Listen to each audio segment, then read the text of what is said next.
Good morning. I am sitting here in my window seat in Nepal, and I was thinking about changing your life. And yeah, people say, yeah, change your life, get inspired, and all that. But you know what? How does it happen? So I thought I would tell you how it was, how I did it.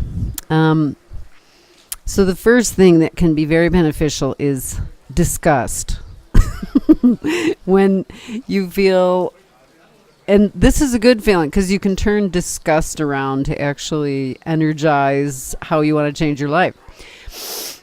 So when you have had it and it's just not working anymore, there is an energy that can rise up and you can feel disgusted and want to change things. So it might be the job that you have, the life you have, the car you drive, whatever.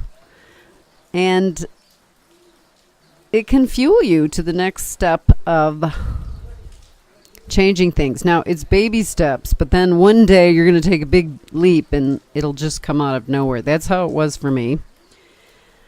When I made the decision after the disgust to leap out of my life and try something completely new that was totally unknown.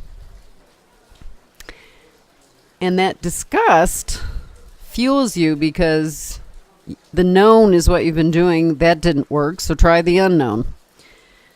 And then there's desire, where you really want to have it. You don't just 50% want to have it. You don't just a little bit want to have it. You don't want to just think about it. Like, I think what a lot of people do is talk about it and then do nothing.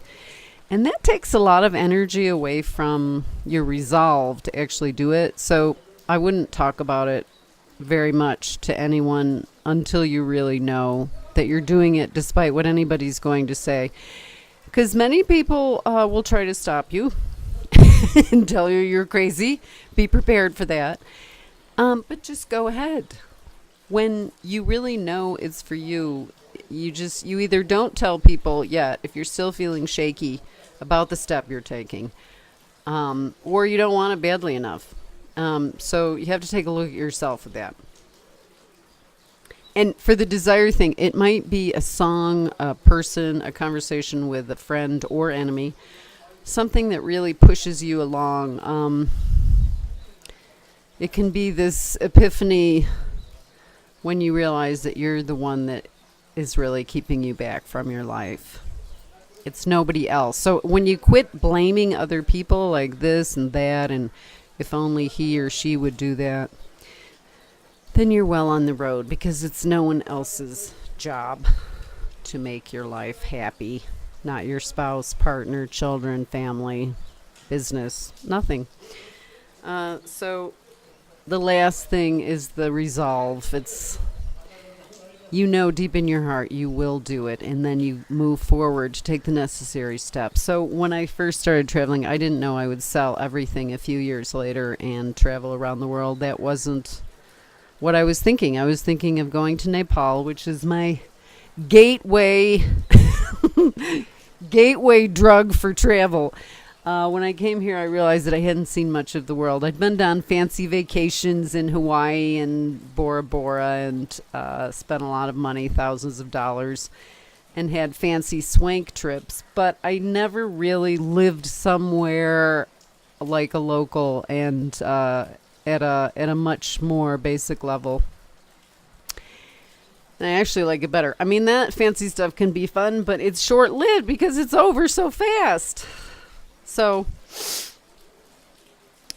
the resolve to make it happen. And that might mean not going out to restaurants all the time. I stopped doing that when I realized that I wanted to. When I first started, I realized I wanted to save up money and then be gone 3 to 6 months every year. And then I would come back and work in finance those 3 to 6 months every year. And then I grew to 10 months. And then after that 10-month trip, I knew that I didn't want to live the former life that I had in Silicon Valley in Palo Alto, which was a great life. But I had just gotten to a point where I didn't want every minute of my life planned, because that life was meetings all day, shoots, not enough time for friends and family. So it was great, and I met wonderful people, and I got to be a really good photographer. That was the experience, and I got to write my first book that was published. So I'm grateful for all of that. It's just a different kind of life. I wanted more freedom, and I have it now. So you can do it. And I've been saying that long before Nike. Just do it. Take the baby step. Get with yourself. Don't talk to a lot of people, because only you know in your heart what is the best thing for you to do. So, namaste from Nepal, Bhaktapur, from my window seat on the world.